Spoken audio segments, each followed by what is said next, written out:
At the top tonight, new legislation can potentially provide medical benefits for veterans exposed to toxic burn pits overseas. We have been following this story for years, monitoring the progress of the nonprofit Burn Pits 360 based in Robstown. Our Simone Simpson spoke with the executive director of the organization discussing their grassroots effort in establishing a registry for exposed veterans and their efforts to expand coverage under Veterans Affairs. It's all in tonight's top story. Rudy, Leslie, it's been a long time coming for Rosie Torres and her husband Leroy. Nonprofit Burn Pits 360 represents veterans across the nation. So waiting to hear back from legislation has everyone on the edge of their seats. It's a little surreal and obviously emotional, 13 years after traveling to Washington.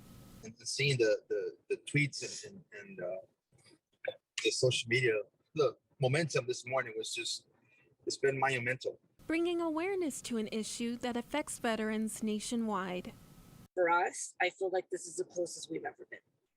Burn Pits 360 has dedicated more than a decade fighting for medical benefits for veterans exposed to toxic burn pits overseas.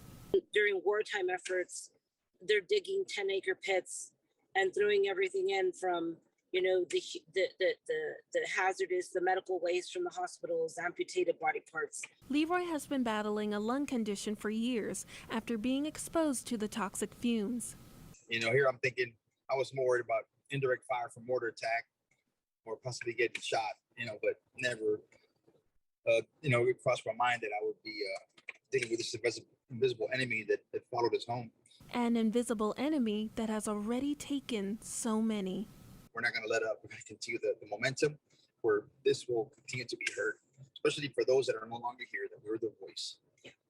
The largest change to the House version of the Honoring Our Pact Act is that it will implement 23 presumptions that were initially requested in a phased approach.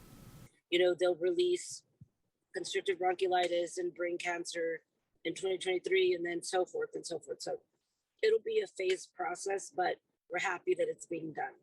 Equipping families and our affected veterans to use their voice through media as a key tool in their arsenal to rally around their movement. I know that either each person usually knows somebody or has a family member that have been affected by toxic exposure, and your voice will make a difference. Rosie believes there's still more work to be done, even after the bill is passed.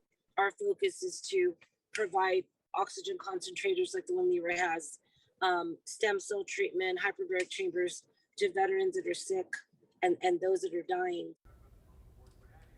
And they're hoping to hear news of the bill passing the first week of June. Leslie, Rudy, a lot of families can benefit from this bill.